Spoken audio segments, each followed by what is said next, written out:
क्योंकि मनीष कश्यप ने हजारों माँ के आंखों का आंसू पोंछा है, हजारों युवा के विद्यार्थियों के लिए लड़ा है, युवाओं के रोजगार के लिए लड़ा है, तमाम लोगों का, बिहारियों का, 14 करोड़ बिहारियों का आंसू उन्होंने पोंछा है। आज वो रो रहा है तो आज हम लोगों का कर्तव्य बनता है कि उनके साथ कंधे से कंधा मिलाकर खड़े रहें और उनको इंसाफ दिलाएं। और हम लोगों को जिस हद तक जाना पड़ेगा हम लोग जाएंगे। मैं चाहता हूं कि संविधान में संशोधन हो, इस चीज को बदला जाए, बिना कोई पढ़ा लिखा व्यक्ति को सत्ता न सौंपा जाए। अगर सत्ता सौंपिएगा तो यही हालत होगा। मैं चाहता हूं कि संविधान में बड़ा संशोधन हो और ऐसा कानून पारित किया जाए कि जो व्यक्ति पढ़ा लिखा है, ग्रेजुएट है, उन्हीं के हाथ में वही चुनाव लड़ सकता है। कंपटीशन की बात छोड़िए, हमने कह दिया कि नौवीं फाइल पाएगा उसके सामने। कंपटीशन की बात आप छोड़ ही दीजिए। बात रहा मनीष कश्यप का, इतना बड़ा आंदोलन होगा। जयप्रकाश नारायण ने आंदोलन किया था बिहार में, डॉक्टर राजेंद्र प्रसाद बिहार के सबसे बड़े लोग, अन्ना हजारे, उन लोग ने आंदोलन किया था। उससे भी कई ज्यादा आंदोलन होगा मनीष कश्यप के लिए। नमस्कार, आप देख रहे हैं यूनियन प्लेटफॉर्म इंडिया में हूं आपके साथ मोइज खान। आज मनीष कश्यप को खुद को सरेंडर किए हुए 3 दिन हो गए लगभग। कुछ लोग उनके सरेंडर का, गिरफ्तारी का, कुछ लोग मजा लूट रहे हैं और कुछ लोग उनके सरेंडर किए हुए और गिरफ्तारी को, उनके दुख में अपने अपने बातों को अपने तरीके से बयानबाजी देते हैं, अपने अपने तरीके से दुख को बयां करते हैं। तो आज उसी क्रम में मनीष कश्यप के समर्थन में या उनके पक्ष या विपक्ष में अंकित मिश्रा जी यहाँ मौजूद हैं और उनके ही जुबानी जानने की कोशिश करेंगे वो क्या कहते हैं गिरफ्तारी से।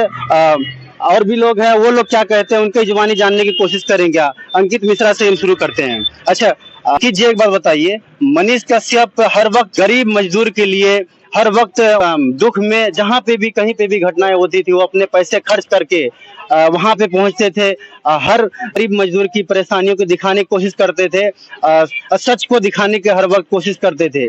लेकिन एक छोटी मोटी वीडियो के कारण बिहार सरकार उनको अफवाह बताते, उनको फेक बताते हैं। उसी क्रम में उनके ऊपर क्या करता है, एक नहीं कम से कम 3-4 FIR दर्ज करा दिए और एक नहीं कम से कम कई बाहुबली नेता ने साजिश में रच करके उनको क्या कहता है, जेल के कैद खाने में उनको भेज दिया। क्या कहिएगा? देखिए, सबसे पहले आपके दर्शकों को प्रणाम। मैं अंकित मिश्रा सिर्फ एक ही बात कहना चाहूंगा कि सत्य परेशान हो सकता है लेकिन सत्य हार नहीं सकता जी। मनीष कश्यप को किस तरीके से फंसाया गया ये तमाम बिहार वासी जानते हैं जी। लोगों की आवाज बनते थे, हर वक्त मजदूरों की आवाज बनते थे, गरीबों की आवाज बनते थे। पहला व्यक्ति जो कि सरकार की आंखों में आंखें डालकर सिस्टम पर सवाल पूछता था, अभी भी पूछता है और जेल से निकलने के बाद भी पूछेगा। वो व्यक्ति जो सरकार की आंखों में आंखें डालकर सिस्टम पे सवाल करता था, वो व्यक्ति जो सरकार की आंखों में आंखें डालकर उसकी गंदी राजनीतिक बताता था, वो व्यक्ति जहाँ पे भ्रष्टाचार होता था उसकी गंदी राजनीतिक बताता था, वो व्यक्ति नहीं। ऐसा नहीं है कि वो सिर्फ बहुत लोग कहते हैं कि वो भाजपाई हैं, ऐसा नहीं है। वो उत्तर प्रदेश में जाकर वीडियो करते थे, उत्तर प्रदेश में तो भाजपा की सरकार है।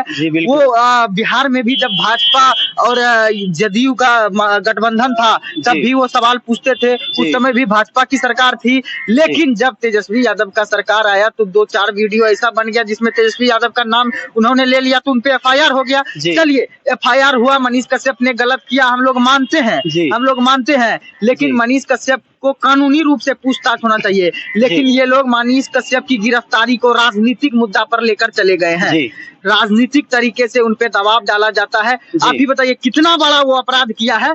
उसके मुंह पर गमछा लपेट के एक फोटो बहुत वायरल हो रहा है, आप लोगों ने देखा, उसके मुंह पे गमछा लपेट के जो है कि रोक के गाड़ी रोड पर उसका फोटो खिंचवाया है। और पुलिस प्रशासन की बात करते हैं, ये पुलिस प्रशासन तबायत हो चुकी है। गुंडा मवाली माफिया को पकड़ने में इस पुलिस प्रशासन की फटने लगती है और जो गरीबों का आवाज उठाता है उसको पकड़ के हाथ में हथकड़ी बांध कर, गला में गमछा डालकर रोड के साइड में खड़ा होकर शानो शौकत से फोटो खिंचवाते हैं। ऐसा लगता है कि वो बलात्कारी हो या मुजरिम हो या फिर कोई घटना को अंजाम दिया हो। ये कहाँ का न्याय है, ये कहाँ का सिस्टम है, ये कहाँ की कानून व्यवस्था है? हम लोगों को बताइए जरा, ये कैसे हो सकता है? कोई व्यक्ति गरीबों के लिए आवाज उठाता है, अगर वो गुनहगार कैसे हो जाता है? मनीष कश्यप ने आज तक अपने लिए क्या किया है? अभी भी आप पूर्वी चंपारण जाइएगा तो उनका खपड़ा का एक घर है और कुछ लोग जो है उनके विरोध में कोई नहीं है। लगभग 90% लोग उनके समर्थन में है। 10% जो लोग हैं, जो चूतिया मनोवृत्ति के लोग हैं, वो लोग उनका विरोध करते हैं। और वो लोग विरोध इसलिए करते हैं क्योंकि उन लोगों को सत्ता की तरफ से पैसा मिलता है खाने के लिए, वो लोग खाने पीने के चक्कर में विरोध करते हैं। लेकिन अगर बात आई अब तमिलनाडु वाला मुद्दे पे हम थोड़ा सा बात कर लेते हैं, तो हमको बताइए जो फोन कॉल आ रहे थे झूठ है क्या? अररिया में एक व्यक्ति को ग्रेनेड से मार दिया गया, वो झूठ है क्या? तमाम जो लोग खस्सी बकरी के जैसे भर भर के ट्रेनों के डब्बे में आते थे, वो झूठ है क्या? झूठ नहीं है, लेकिन फिर भी एक अफवाह करार दे दिया गया। चलिए हमने माना कि अफवाह करार दे दिया गया, तो कानूनी रूप से पूछताछ कीजिए ना मनीष कश्यप से। बिल्कुल। कितना बड़ा अपराधी है जो उसका घर आप कुर्की करवा दिए, तो कितना बड़ा अपराधी है जो उसका जो है कि गमछा गले में लपेट कर, मुंह पे गमछा लपेट के। एक मिनट मैं रोकना चाहूंगा। अगर गिरफ्तारी अगर किसी को करना है, अगर किसी को जेल में जाना चाहिए, किसी को अगर जेल में ढकेलना चाहिए, तो सबसे पहला वो लालू यादव का बेटा लालू यादव को जाना चाहिए, क्योंकि वो लोग घुसखोरी किए हैं, वो लोग दलालखोरी किए हैं, वो लोग क्या कहता है हर जगह उनका क्या कहता है हर विकास के काम में हर जगह उनका क्या कहता है घुसखोरी का काम उन लोगों ने किया। मनीष कश्यप तो लगभग क्या कहता है गरीब मजदूर से लेकर के लगभग सच्चाई दिखाने काम किया है। उनको इस तरह कपड़े मुंह पे लपेटा गया जैसे कोई अपराध करके जा रहा है, जैसे कोई रेप करके गया या किसी का गला काट दिया गया है। देखिए सबसे जो बड़ी बात है कि चाड़ा चोर के बेटा में और सैनिक के बेटा में बहुत बड़ा अंतर होता है। लालू यादव चाड़ा चोर है, पूरा बिहार जानता है। लालू यादव कितना बिहारवासी को लूटा है, जाति के नाम पर कितना बिहारवासी को लूटा है, कितने जाति को मूर्ख बनाया है लालू यादव, वो तो तमाम जग जाहिर है। उसका बात रहा कि तेजस्वी यादव बाप के बदौलत वो सत्ता में आया और सत्ता में आकर के सिस्टम को मजाक उड़ा रहा है, सत्ता में आकर सिस्टम का जो है कि धज्जियां उड़ा रहा है, गरीब लोगों की आवाज को बनने वाले मनीष कश्यप की आवाज को दबाया जा रहा है। अब तो पूरा बिहारवासी जान गई है, पूरा बिहारवासी इस बात को जान गया है कि नम्मी फैल से बिहार नहीं संभलेगा। बिहार कि अगर राजनीतिक को दिशा को बदलना है, बिहार की दशा और दिशा को बदलना है, तो एक पढ़े लिखे व्यक्ति के हाथ में बिहार सौंपना चाहिएगा। और युवा की बात करते हैं आप लोग, तेजस्वी यादव युवा है, मैं तो कहता हूँ चिराग पासवान भी युवा है, चिराग पासवान को क्यों नहीं देते हैं वोट? लेकिन ये लोग जाति के नाम पे वोट देते हैं, और जब बिहारी कहीं बाहर जाके मार खाते हैं, उस समय में बिहारी को यह नहीं कहा जाता है कि तुम यादव हो, तुम दलित हो, तुम फलना हो, तुम डिमका हो, 917 नहीं कहा जाता है, तुम राजपूत हो, तुम ब्राह्मण हो, तुम यादव हो, तुम दलित हो, तुम वैश्य हो, तुम SC ST हो, ये नहीं कहा जाता है। उसको सिर्फ ये कहा जाता है कि तुम बिहारी हो। जी बिल्कुल बिल्कुल। और बिहार के लोग बिहारी सुनकर आते हैं बिहार में और जाति के नाम पे वोट देते हैं, और उनका खामियाजा कौन भुगतेगा? बिहार के लोग ही भुगतेंगे। मनीष कश्यप की गिरफ्तारी करके ये लोग चाहते हैं कि आवाजों को दबाया जाए, आगे कोई नहीं आवाज को कोई आवाज ना उठा पाए। लेकिन ये निकम्मी सरकार को ये पता नहीं है कि मनीष कश्यप को ये लोग अंदर डाल के ये लोग अपने पैर पर कितना बड़ा कुल्हाड़ी मारे हैं। वो लोग तो ये सोच रहे हैं कि मनीष कश्यप का लगभग जो फैन फॉलोवर सब कुछ तेजस्वी यादव हो। तेजस्वी यादव की बात में करना चाहूंगा कि फैन फॉलोवर उनसे भी ठीक ठाक है, उनसे हर कुछ में बोलने से लेकर के सब कुछ में लगभग ठीक ठाक है। मनीष कश्यप उनके 5 कदम लगभग आगे है बातचीत करने में। तो कभी अगर मनीष कश्यप के आगे अगर खड़ा कर दिया जाए तेजस्वी यादव को, तो कभी वो बातचीत करने में वो कभी आगे नहीं बढ़ सकते हैं। नम्मी फैल कभी टिकेगा इंजीनियर से? मनीष कश्यप इंजीनियर ना है, वही बात मैं कह रहा हूँ। नम्मी फैल है मुख्यमंत्री, उसका माँ मुख्यमंत्री, उसका बाप मुख्यमंत्री, उसको पढ़ा नहीं पाया। अब बताइए, वो चाइना का बेटा है, इंजीनियरिंग किया है, पूना यूनिवर्सिटी से उसका इंजीनियरिंग पास है, उसके आगे में टिक पाएगा? बिल्कुल। शपथ ग्रहण के वक्त तेजस्वी यादव 5 बार फंसते हैं अपने शपथ ग्रहण।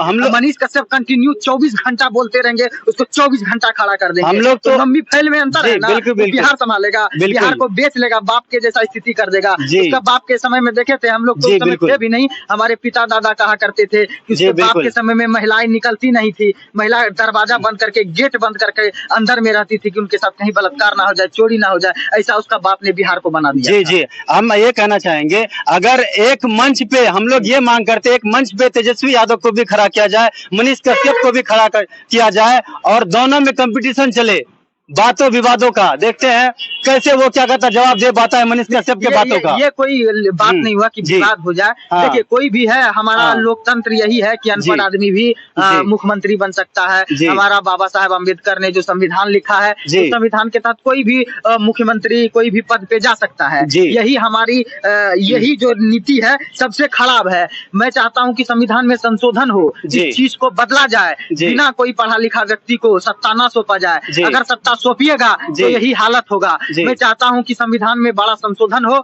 और ऐसा कानून पारित किया जाए कि जो व्यक्ति पढ़ा लिखा है, ग्रेजुएट है, उन्हीं के हाथ में वही चुनाव लड़ सकता है। लेकिन अभी के लोकतंत्र में ऐसा है कि जी। कोई भी चुनाव लड़ सकता है। जी। कंपटीशन की बात छोड़िए, हमने कह दिया कि नौवीं फाइल टिक पाएगा उसके सामने। जी। कंपटीशन की बात आप छोड़ ही दीजिए, जी। बात रहा मनीष कश्यप का। हाँ। इतना बड़ा आंदोलन होगा। जयप्रकाश नारायण ने आंदोलन किया था बिहार में। जी। डॉक्टर राजेंद्र प्रसाद बिहार के सबसे बड़े लोग, अन्ना हजारे, उन लोग ने आंदोलन किया था। उससे भी कई ज्यादा आंदोलन होगा मनीष कश्यप के लिए, क्योंकि मनीष कश्यप ने हजारों माँ के आंखों का आंसू पोंछा है, हजारों युवा के विद्यार्थियों के लिए लड़ा है, युवाओं के रोजगार के लिए लड़ा है।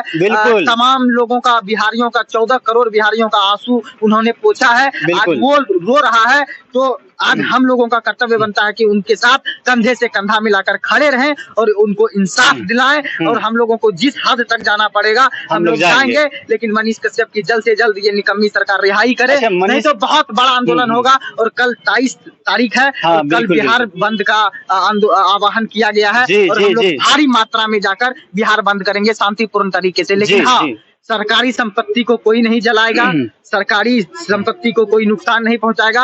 अपना शांतिपूर्ण तरीके से, जिस तरीके से धरना प्रदर्शन किया जाता है, उस तरीके से FIR वापस लेने की मांग की जाएगी। जी। अच्छा, एक बात मैं कहना चाहूंगा, मनीष कश्यप के जो समर्थन है, जो उसके पक्ष में जो लोग हैं, कुछ बाहुबली नेता का कहना है कि वो वार्निंग देते, वो चेतावनी देते हैं, क्या कहता है, जितने भी छोटे पत्रकार हैं, जो भी क्या कहता है सोशल मीडिया पे न्यूज को परोसते हैं, रखते हैं, वो लोग को चैलेंज करते हैं कि सुधर जाओ। तो क्या कहिएगा ऐसे नेता के बारे में? कौन है वो बाहुबली नेता? नाम बता दीजिए, कौन है?